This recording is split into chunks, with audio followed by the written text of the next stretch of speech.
Cut करें।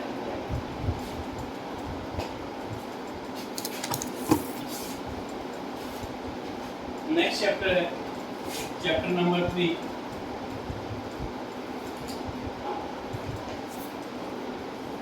That is human reproduction.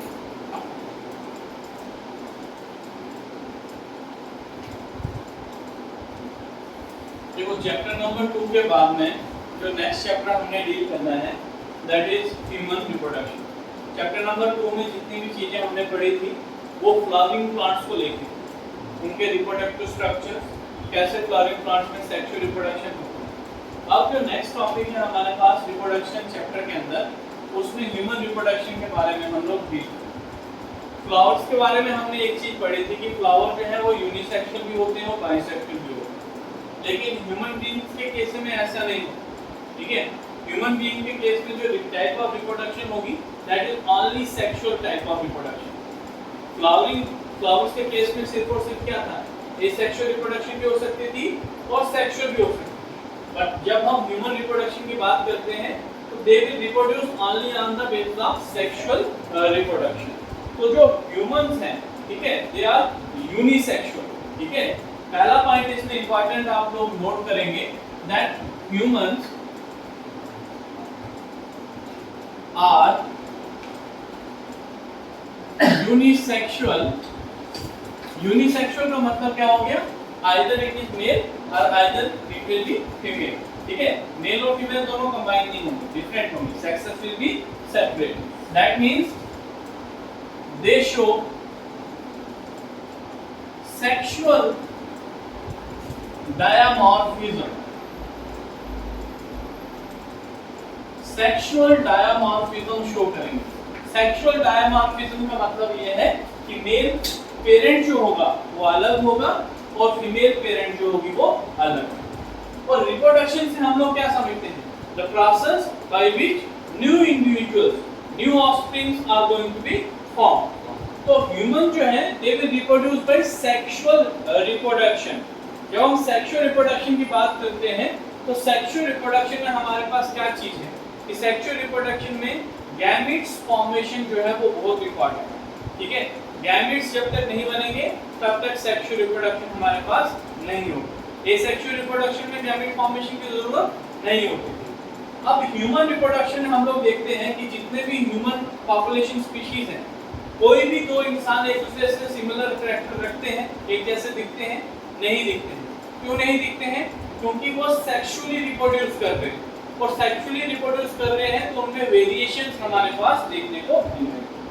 सो इस chapter में बेसिकली हमने क्या करना है कि जो भी ह्यूमन रिप्रोडक्शन को लेके डिफरेंट हमारे पास इवेंट्स आते हैं, जो फेजेस आते हैं, उनको हम लोग क्या करेंगे, स्टडी करेंगे। और पूरा जो इवेंट्स है, जो फेजेस हैं, उन फेजेस को मिला के हमारे पास ह्यूमन रिप्रोडक्शन चैप्टर का सिलेबस जो है वो सीबीएसई स्टेट बोर्ड ने हमें दिया।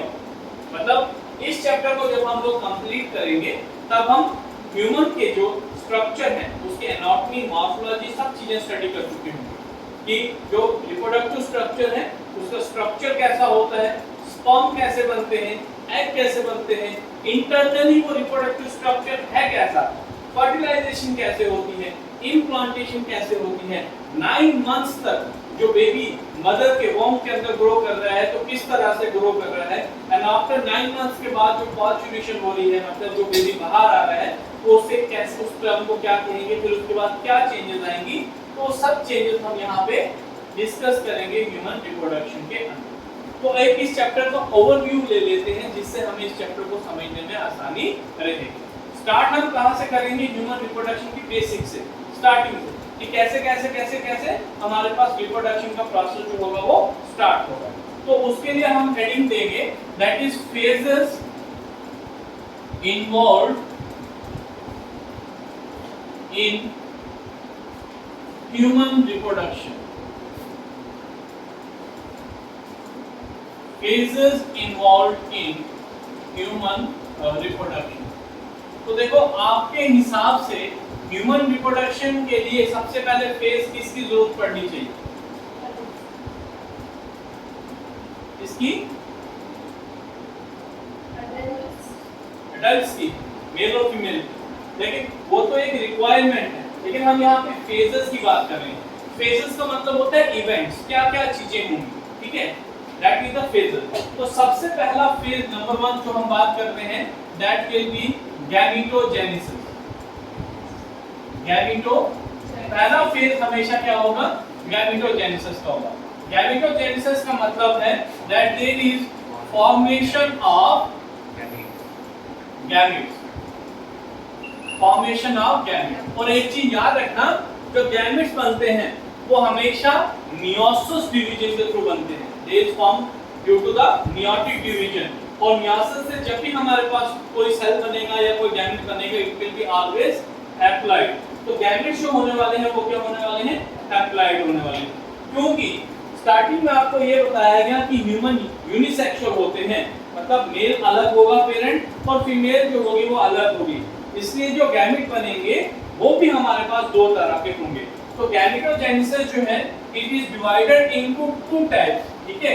एक जो आएगी that is called as spermatogenesis. Spermatogenesis का क्या मतलब है, जिसमें मेल गैमेट बनेगा, मेल गैमेट क्या होगा, स्पर्म बनेगा।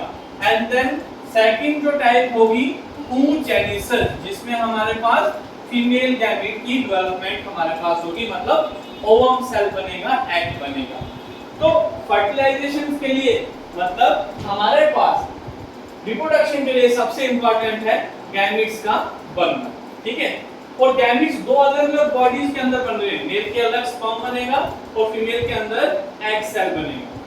नेक्स्ट इंपॉर्टेंट फेज हमारे पास जो सेक्सुअल रिप्रोडक्शन ह्यूमन बीइंग्स के अंदर होती है, उसमें जो इन्वॉल्व होगा दैट विल बी इंसेमिनेशन। क्या होगा, इंसेमिनेशन।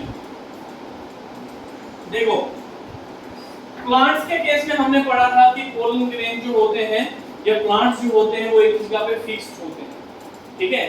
तो सेक्सुअल रिप्रोडक्शन को एक जगह दूसरी जगह जाके थोड़ी करेंगे, उसके लिए एक इंपॉर्टेंट इवेंट था दैट इज पॉलिनेशन, ठीक है, जिसमें पोलन ग्रेन्स की ट्रांसफर होती है। बट ह्यूमन रिप्रोडक्शन के केस में इंसेमिनेशन होता है। इंसेमिनेशन का मतलब क्या होगा, transfer of male gamete into the female reproductive tract. और वो ट्रांसफर कैसी होगी, जब हमारे पास मेल और फीमेल के आपस में क्या होगी, इंटरेक्शन होगी, काइटस इंटरप्रेटस होमोसेक्सुअल। जो इंटरेक्शन जो होगी उसे हम क्या कहेंगे कि उसके बाद इंसेमिनेशन हमारे पास हो। मेल और फीमेल पार्टनर जब आपस में इंटरेक्ट करेंगे, देन जो फर्टिलाइजेशन से पहले जो इवेंट होगा दैट विल बी इंसेमिनेशन, क्योंकि मेल का जो स्पर्म है वो फीमेल के रिप्रोडक्टिव ट्रैक्ट के अंदर जाना बहुत ज्यादा जरूरी है। बिकॉज़ स्पर्म जो होते हैं वो मोटाइल होते हैं, एग जो होता है वो नॉन मोटाइल रहेगा, वो वेट कर रहे हैं किसका, स्पर्म का। तो जब तक स्पर्म उसको नहीं मिलेगा तब तक रिप्रोडक्शन नहीं हो पाएगी। तो इंसेमिनेशन में हम क्या लिखेंगे, that there is transfer of male gamete. जो ये एरो और जो ये सिंबल में बना रहा हूं, इसका सिंबल मतलब है कि male gamete into the female reproductive tract. Female reproductive tract mostly क्या होगा, उसका वजाइना होगा। पहले वजाइना आती है, वजाइना के बाद सर्विक्स आता है, सर्विक्स के बाद यूट्रस आता है, यूट्रस के बाद आएगा फैलोपियन ट्यूब। और फर्टिलाइजेशन हमारे पास फैलोपियन ट्यूब में जाके होगी at the site that is called as ampulla, ठीक है, जिसे हम डिटेल में आगे पढ़ेंगे। ये जो स्पर्मेटोजेनेसिस और oogenesis है, ये भी एक इंपॉर्टेंट प्रोसेस है जो आपको लॉन्ग आंसर टाइप क्वेश्चन में एग्जाम में 110% पूछा जाता है। इसके जो इवेंट्स हैं उन्हें भी हम लोग क्या करेंगे, अच्छे से डिस्कस करेंगे। एक बार हमारे पास इंसेमिनेशन होगी तो नेक्स्ट प्रोसेस हमारे पास कौन सा स्टार्ट हो जाएगा, that will be fertilisation. Fertilisation में आपको पता ही है क्या होगा, मेल गैमेट और फीमेल गैमेट आपस में फ्यूज करके एक डिप्लॉयड जाइगोट बनाएंगे। क्या बनाएंगे, डिप्लॉयड जाइगोट बनाएंगे। Is it clear? तो फर्टिलाइजेशन में हमारे पास क्या होगा, there is formation of diploid zygote. और ये फॉर्मेशन कैसे होगी, by the fusion of male and female gamete. Is it clear? Yes sir. ठीक है। अब देखो जब गैमेट बना, अब उस गैमेट के आगे क्या, जाइगोट जो बना उसके आगे क्या होगी, डेवलपमेंट होगी, ठीक है। जाइगोट से क्या बनता है, एम्ब्रियो बनता है, लेकिन जाइगोट से एकदम से क्या होगा, एम्ब्रियो नहीं बनेगा। जाइगोट की पहले क्या होगी, डिवीजन होगी, या उसे हम क्या कहते हैं, क्लीवेज।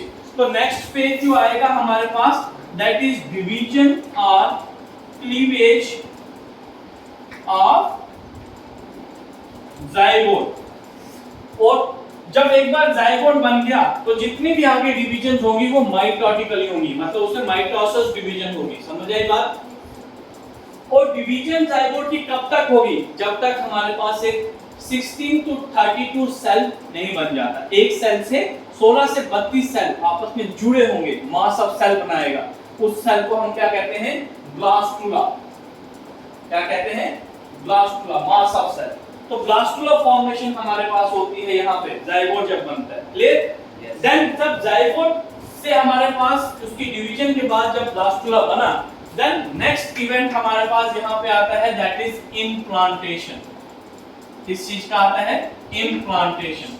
इम्प्लांटेशन का मतलब है कि ये जो ब्लास्टोसिस्ट है ये कहीं ना कहीं तो यूट्रस में जुड़ेगा ना, और वहीं पे क्या करेगा, 9 मंथ्स के लिए क्या करेगा, ग्रो करेगा।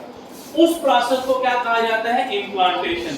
जब ये ब्लास्टोसिस्ट अटैच हो जाता है यूट्रस की एंडोमेट्रियम वॉल के साथ, अंदर वाली वॉल के साथ, इनर मोस्ट वॉल के साथ, और वहां पे फिर अटैच होके वो ग्रो करता है, और 9 मंथ तक कंप्लीट बेबी जो है वो उस ब्लास्टोसिस्ट से बनाएगा, उसे हम सिंपली इम्प्लांटेशन कहते हैं। सिर्फ अटैचमेंट को, attachment of the blastocyst into the uterus wall, that process is called as implantation, ठीक है। अब जैसे इम्प्लांटेशन होगी, नेक्स्ट स्टेप उसके बाद एक इंपॉर्टेंट हमारे पास यहाँ पे फेज और होगा जो ह्यूमन रिप्रोडक्शन में इन्वॉल्व होगा, that is called as placentation. उसे हम क्या कहते हैं, प्लेसेंटेशन।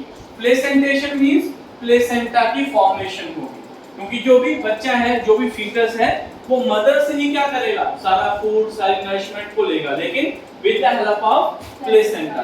और प्लेसेंटा जो होगा उसकी फॉर्मेशन हमारे पास क्या रहेगी, इम्प्लांटेशन के बाद में रहेगी। और प्लेसेंटा जो है उसका स्ट्रक्चर भी हम लोग इस चैप्टर में डिटेल में पढ़ेंगे। इम्प्लांटेशन जो है इंपॉर्टेंट है, ये भी हम डिटेल में पढ़ेंगे। And cleavage of zygote, this one is again important. Up to blastocyst stage हमारे पास फेज में दी हुई है, कौन कौन से फेजेस होते हैं, क्या क्या चेंजेस आएंगी, वो सब चीजें हम इसमें पढ़ेंगे। देन प्लेसेंटा के बाद नेक्स्ट प्रोसेस हमारे पास आता है, next phase, that is gastrulation. Next event जो हमारे पास यहाँ पे देखने को मिलेगा, that will B gastrulation. Gastrulation का मतलब होता है जर्म लेयर्स का बनना। क्या बनेंगी, जर्म लेयर। और ह्यूमन जो होते हैं दे आर ट्रिप्लोब्लास्टिक एनिमल्स, ठीक है। तो उनमें 3 जर्म लेयर बनती हैं, कौन कौन सी होती हैं, क्लास 10 में पढ़ा होगा, एक्टोडर्म, एंडोडर्म एंड मेसोडर्म। और इन्हीं जर्म लेयर से बॉडी ऑर्गन्स की डेवलपमेंट हमारे पास होती है। तो जो जर्म लेयर बनने का प्रोसेस है उसे क्या कहते हैं, गैस्ट्रुलेशन। एक बार जर्म लेयर बन गई, फिर क्या डेवलप होगा, ऑर्गन्स बनने शुरू होंगे। उस प्रोसेस को क्या कहते हैं, ऑर्गेनोजेनेसिस। क्या कहेंगे, ऑर्गेनोजेनेसिस। ये एक ऐसा प्रोसेस होगा जिसमें फीटस जो होगा वो अपने ऑर्गन्स को क्या करेगा, डेवलप करेगा। क्लियर। जब पूरी तरीके से डेवलप करेगा कितना टाइम लगेगा, टोटल 9 मंथ्स का टाइम लगेगा। और जब पूरा 9 मंथ कंप्लीट हो जाएगा तो उस फीटस क्या करेगा, मदर की बॉडी से बाहर आ जाएगा। उस प्रोसेस को क्या कहेंगे, कॉन्जुगेशन, ठीक है। Expelling out of the fully developed foetus from the mother body, that is called as conjugation. क्या होगा, कॉन्जुगेशन। जिसका टाइम कितना होता है बेटा, 9 मंथ। और अप्रोक्सीमेटली अगर हम डेज की बात करें तो 280 डेज हमारे पास। तो हमने क्या किया, ह्यूमन रिप्रोडक्शन में हमने गैमेट्स से स्टार्ट किया और पूरे इंसान को तैयार करके अपने चैप्टर को हमने कंप्लीट किया। अब हमारा पूरा चैप्टर इन्हीं टॉपिक्स के अंदर से घूमता है। अब इन टॉपिक्स को हमने सिर्फ क्या करना है, डिटेल में पढ़ना है, एक एक स्ट्रक्चर को समझना है, उन स्ट्रक्चर के इवेंट्स को समझना है, और किस तरह से उसमें से क्वेश्चन एग्जाम में पूछे जाते हैं वो चीज हम इसमें स्टडी करेंगे। ठीक है। तो जस्ट ये इंट्रोडक्टरी पार्ट है ह्यूमन रिप्रोडक्शन का, जिसमें फेजेस कौन कौन से इन्वॉल्व होंगे उसके बारे में हमने पढ़ा। अब हम बारी बारी करके एक एक स्ट्रक्चर को, एक एक फेजेस, एक एक इवेंट्स को हम लोग फेजेस से पहले एक्सटर्नल स्ट्रक्चर हमें स्टडी करने हैं। मेल का एक्सटर्नल स्ट्रक्चर हम लोगों को स्टडी करना है और फीमेल का भी एक्सटर्नल स्ट्रक्चर स्टडी करना है। Is it clear? उसके बाद में जो गैमीट बनेगा, मेल गैमीट बनेगा स्पर्म, उसका स्ट्रक्चर भी हम लोगों को डिटेल में स्टडी करना है। क्या फंक्शन होते हैं डिफरेंट डिफरेंट पार्ट्स के, वो भी हम स्टडी करेंगे। जो फीमेल का जो ओवम है वो कैसे बनता है, ठीक है, और उसका स्ट्रक्चर क्या है उसको भी हम डिटेल में स्टडी करेंगे। ओवरी, ट्रांसवर्स सेक्शन ओवरी की कैसे कट करके उसके अंदर से कैसे दिखती है, किस तरह का स्ट्रक्चर होता है, वो सारी चीजें हम लोग डिटेल में पढ़ेंगे। नीट में से भी बहुत सारे क्वेश्चन इसमें से पूछे जाते हैं, तो टॉपिक जैसे जैसे हम करते जाएंगे तो नीट के भी जो जो इंपॉर्टेंट पॉइंट्स हैं, जो जो पूछे जाते हैं, ठीक है, वो भी मैं साथ साथ में बताता जाऊंगा। एनसीईआरटी को साथ साथ में करते जाएंगे, नोट भी आपने आप साथ साथ में बनाते जाएंगे और ढंग से अच्छे से इस चैप्टर को sexual reproduction of flowering plant की तरह ही आप लोग अच्छे से करेंगे। क्लियर? कोई डाउट? आज के लिए इतना ही काफी। Thank you. इसको नोट कर लीजिए, फिर कर लिया नोट के इतना जल्दी?